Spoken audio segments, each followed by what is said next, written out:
President Biden is back in Washington after a political victory. The $1.2 trillion infrastructure bill passed in the House and will head to the president's desk for his signature. This comes after months of debate and delay, but still on the agenda, the president's social spending bill, which faces even more hurdles in Congress. CBS News' Natalie Brand has the story in Washington.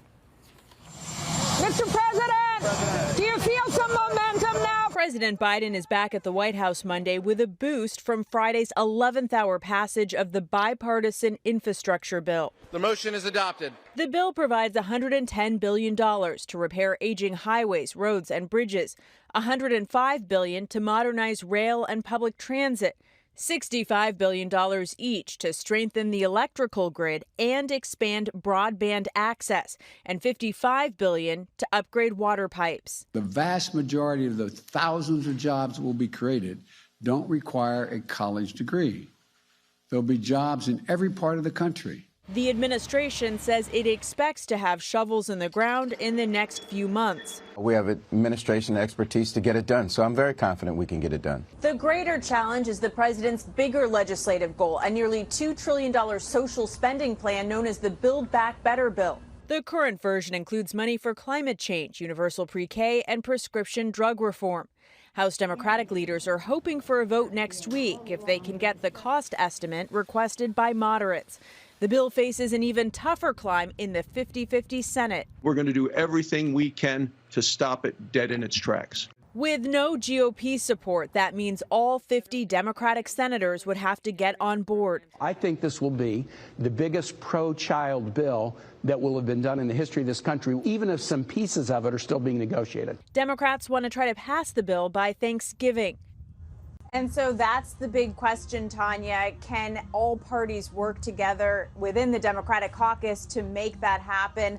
That's what we are still waiting and watching. Also, an interesting note that the bipartisan infrastructure bill that passed late Friday or overnight into Saturday, it still hasn't been officially signed into law by the president, Tanya. When should we expect the president to sign that infrastructure bill? Well, that's the big question at this hour. President Biden, speaking on Saturday, mentioned that he wants some of those key lawmakers who were part of making the legislation happen to be here present at the White House for a big signing ceremony. And note that the Senate and House are both out of Washington, D.C. this week. So we'll have to wait and see how quickly a ceremony could come together, potentially next week. But obviously, there's a lot of urgency about wanting to get this officially signed into law so the next steps of actually implementing the bill can fall into place. And of course, Congress is then expected to take up the president's large social spending legislation around November 15th. How are those talks going? And can we expect Congress to move quickly on those? And what kind of Republican opposition are we seeing?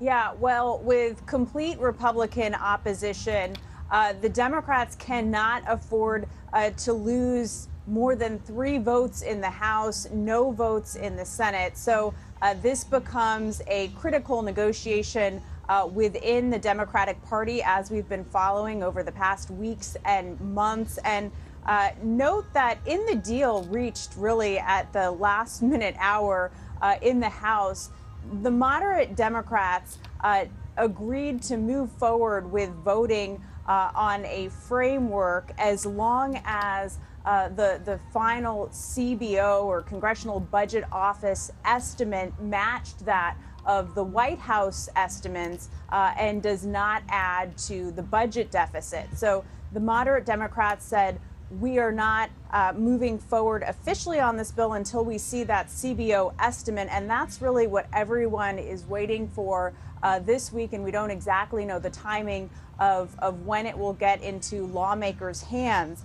And so that becomes a critical part of this next phase of the negotiation. And a couple of the key moderates said if there's any discrepancies between those two estimates, then they'll have to continue to work on the negotiation. So the timing of this, we know that Democratic leaders want to move forward as quickly as possible, as early next week. But again, Moderates are saying that's not going to happen until we analyze the Congressional Budget Office estimate.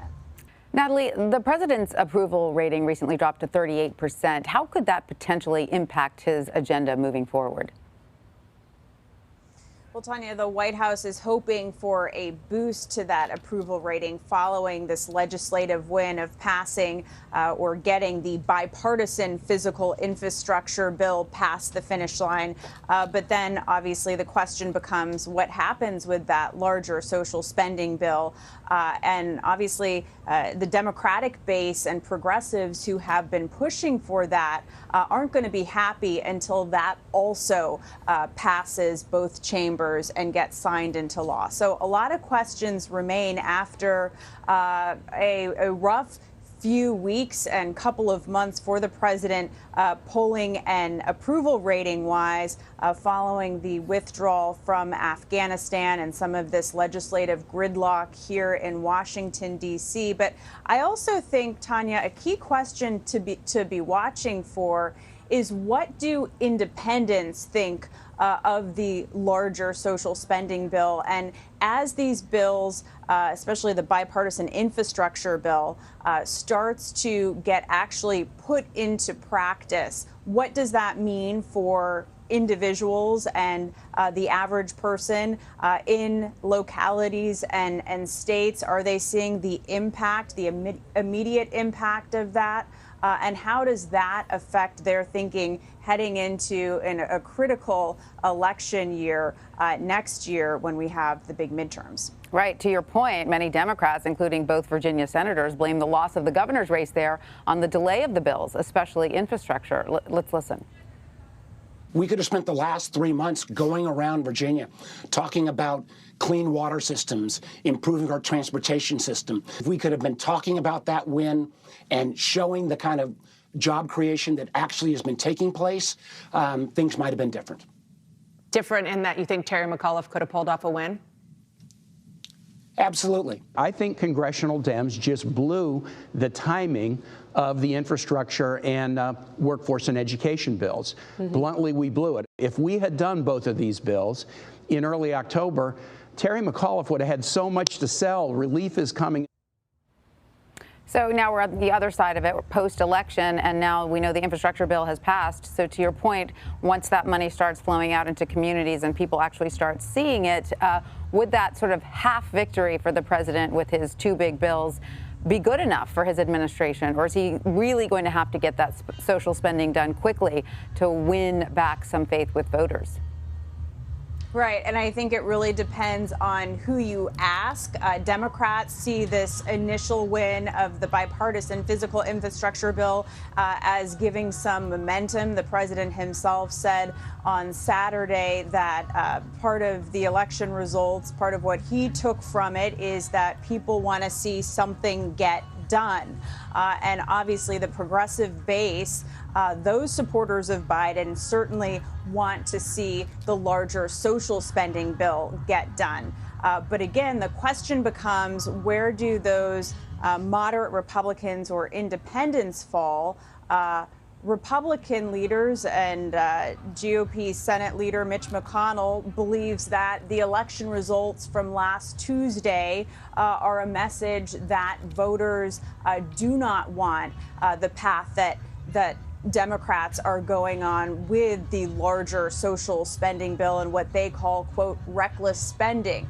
So we'll have to wait and see how all of this shakes out. And also, again, as we were talking earlier, it's really going to be an uphill battle, especially in the Senate, to get that social spending bill passed into law because of these margins that really don't leave any room for error. We know that a couple of key moderate senators on the Democratic side have already expressed concern to what's in the House version of the social spending bill, the Build Back Better plan. So how do those discrepancies reconcile at the end of the day? And what does it take to try and pass that larger bill, which is such a priority of the White House, Tanya? Natalie Brand at the White House, thank you so much.